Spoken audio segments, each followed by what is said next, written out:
And shifting focus back to the big breaking story that we were tracking, the Congress is up in arms against the BJP outside the venue of the BJP National Executive. Those are visuals that we're getting to you on your screens. The Congress has launched a major offensive against the BJP led by the Congress Youth Wing in the state. My colleague Pratibha Raman joins me with the latest.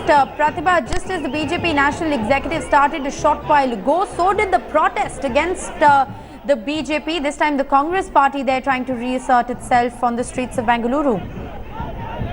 That's right. This was a deliberate move by the Congress so that it coincides with the day 2 of the National Executive Meet of the BJP that has been planned out here in Bangalore.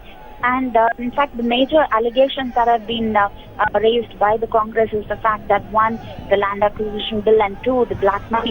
In fact, Mr. Rizwan Arshad, who's been leading this protest, who's also the youth Congress president of the Karnataka wing, who's been stating that it has been only empty promises when Mr. Modi had initially stated that within 100 days of coming into power, he would be bringing back the money that's been, the black money that's been stashed abroad, but it's just empty promises. So these are the kind of charges that have been leveled against Mr. Modi, and in fact they wanted to stage the protest march towards Hotel Lalit Ashok, where the National Executive Meet is on of the BJP, but then the police stopped them and have detained several of those protesters. All right, Pratibha Raman, take us through what exactly is happening on the ground as we speak. As you've been mentioning, a couple of those Congress leaders have in fact been taken into custody by the police, of course preventing them from reaching the venue of the National Executive.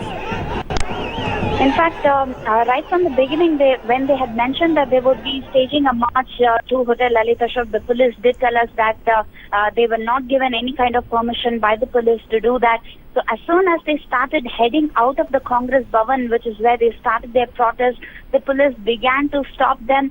In fact, people were jumping over the barricades that were set out there. In fact, if you look at the visuals, you can see the Youth Congress president standing over somebody else's shoulder, also on the barricades, trying to post his check. An interesting check that has been designed, talking about the rank of Bharatiya Janata Party and the promises that have been made by Mr. Modi of giving every citizen of India 15 lakh rupees that will be given to them once they bring back the black money. So these are the kind of strategic protests that have been played out by the Congress today. But right now, as things stand on ground, things have pretty much cooled down. People are beginning to disperse slowly. In fact, even the Karnataka Food and Civil Supplies Minister, Mr. Dinesh Gundurao, was there on stage trying to motivate people and talking about what has been the point that needs to be proven by this. All right. While the 2-day National Executive meeting of the BJP definitely looking to strengthen the position of the party in South India, the Congress party there coming out and launching a massive offensive, huge protest there mounted by Congress leaders. They flashed checks to in fact come out and question Prime Minister Narendra Modi on the black money promise, also protesting against the land ordinance. Clearly the streets of Bangalore witnessing that huge protest. Pratibha Raman, of course, is going to continue to track the latest for us on that big story. Thanks, Pratibha, for joining.